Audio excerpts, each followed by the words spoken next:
Hey everyone, welcome to YG Cards, and today we have part 2 of our sports card investing made easy series. So this is a compilation of 3 parts, I guess 3 parts for now, of a educational series about card investing. Decided to, release on the channel here. So part 1 was last video that was listing and selling cards. Part 2 is this video, and this we are going to talk all about shipping cards. And then part 3, which will be released in the near future, will be around buying and investing cards. So yeah, let's dive right into shipping cards, folks. Okay, so I guess following a card sale or card listing and then a card sale on eBay, for example, now we have to deal with actually shipping cards. And shipping definitely can be done in a number of ways, both efficiently and not very efficiently. So I guess I'll start off where we left off from last video around keeping it simple. So for example, we have a card here, Trevor Zegras Young Guns. We may decide to ship this card very differently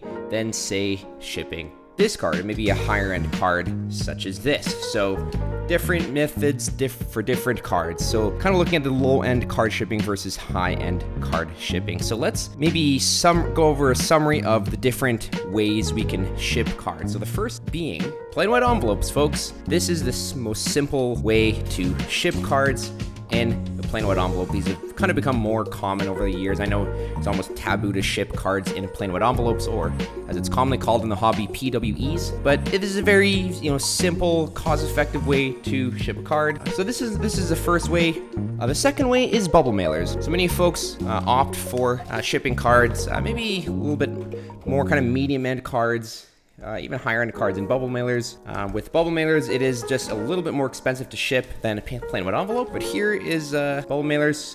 So we have kind of 2 different kinds. This is kind of like a craft or like a paper bubble mailer versus more of a plastic one. So the main difference is tear resistant and water resistant. If it was up to me, folks, I would honestly never use the paper ones. These can rip very easily. I'm not going to show you because I actually want to save this for a rainy day, but these can rip very easily. I've actually shipped a card in the past to a buyer and they received the package and it was actually partially ripped. Luckily, the card did not fall out, but they did message me saying, hey, FYI, like just to let you know, the card almost was lost. So since that incident, I've only stuck to these. These are very easy to find. You can buy these on Amazon. You can buy these at Staples or Office Depot. But yeah, this is simple bubble mailer. You can see there's bubbles inside. This is tear resistant, water resistant, so pretty easy to ship a card in there. And then finally, the last way to ship cards is a box. So here we got just a cardboard box like this. If you're maybe shipping actually maybe a box of cards or maybe just multiple cards, higher end, you want to ship it in something more secure. Maybe elect to ship it in a box. Shipping will be a little bit more expensive, but again, we will go over that in just a bit here. Okay, now we have the options available to us. I guess the containers option to us. Let's start packaging some cards here, folks. Let's start looking at the way to actually prepare your card for shipping. So first thing first, top loaders. These are a must-have in the hobby. Without these, you pretty much can't do anything. So top loaders and penny sleeves. These are referred to as penny sleeves. So this is the actual soft sleeve that the card goes into. So just a simple demonstration here. We have an Artifacts card here, David Ference, $4.99. Take our soft sleeve, insert the card, and in it goes. Simple as that. And then once it's in a penny sleeve, you simply put it in a top loader. So this is just a normal, regular top loader or 35 point thickness. I'll show the measurement on the screen. So what actually the PT, the point thickness actually refers to. Okay, and then just like that, we got a card in a top loader. So there's definitely different thicknesses of cards, and therefore there's different thicknesses of top loaders and penny sleeves. So the main sizes, I don't have all of them with me here, but this is a 35 point. That's kind of the regular top loader. There's a 55 point, which is a tad thicker. So maybe some of those Artifacts jersey cards might be good to put in those. Or 75 point is good as well. So 75 point has a little bit thicker cards there. Perhaps maybe a Topps Inception baseball base card is probably fit in there. Or maybe a jersey card. Okay, the next thickness we have is 100.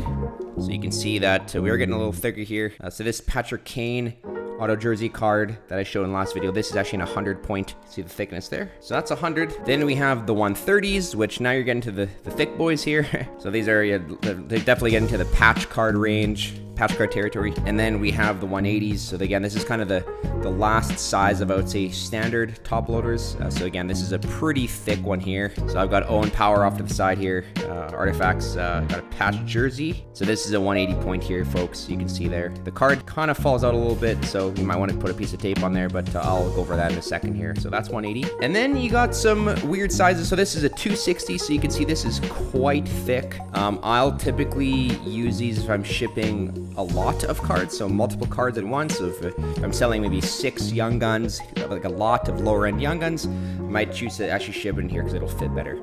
And then there's also 320 point, which I don't have with me.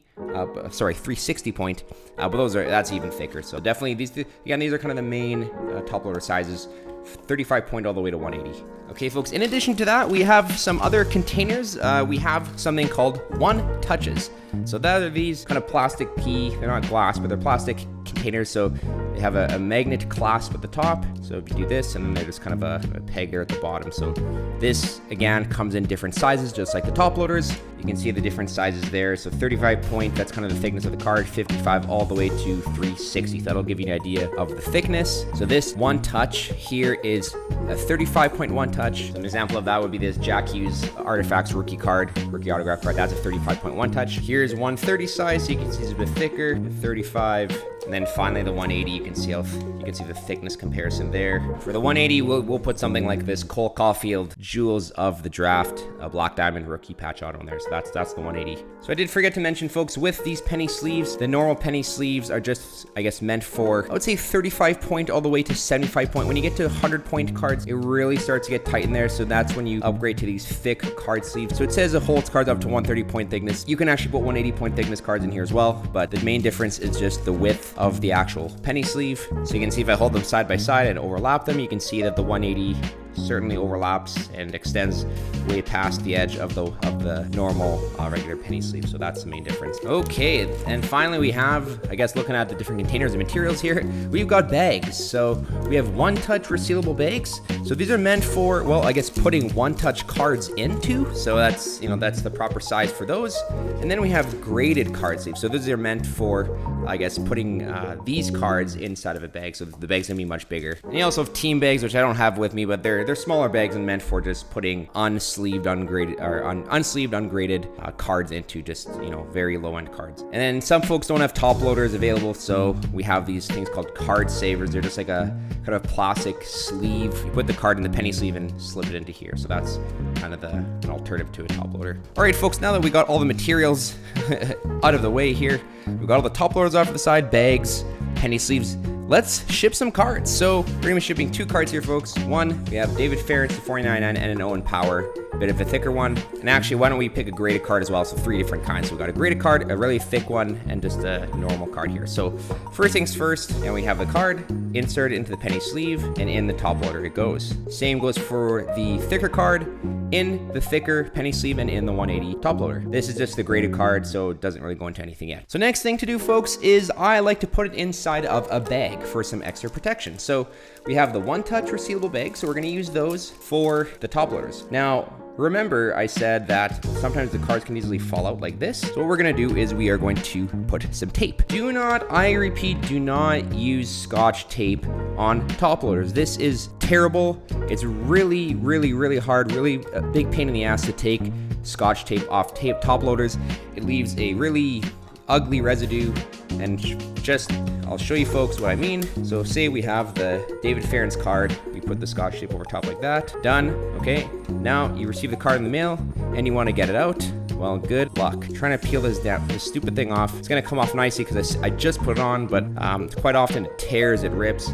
So do not use Scotch tape for putting on top loaders. Instead, use masking tape like this. So take a simple piece like this, put it over like that, and over, done. Very easy to peel off, won't leave any yucky residue. And we're gonna put one over the Owen Powers as well. So now, there we go. So let's now put it inside of the bag. All right, we're gonna put the David Ference inside here, just like this. This is our, again, the One Touch resealable bags. Put it in, peel this off, fold it over, done. Just like that. We're gonna do the same with Owen Power. Put it in, peel this off, fold it over, just like that, you're done. Okay, now we have the Yordan Alvarez. This is this graded card. So we are going to take a bag that's from the braided sleeves bag here, and I like to insert it like this, so you have the folded part of the bag at the bottom of the card. Okay, and it goes like this. Fold that over. Okay, and we're done. Again, like I mentioned, folks, if you don't have a top loader, some folks like to use these card savers. I really think these are junk. I don't like these. So what happens is you take the card like this and you simply put it in like this. So that's kind of an alternative. I don't know. I don't like this. It just, I think, can come out easily, but I just resort to top loaders. Okay, now that we've packaged our cards, let's move on to putting them in the envelope. So, okay, folks. So this, so for the thin cards, I like to just use a plain white envelope. And again, I think it'll depend on how much the card is worth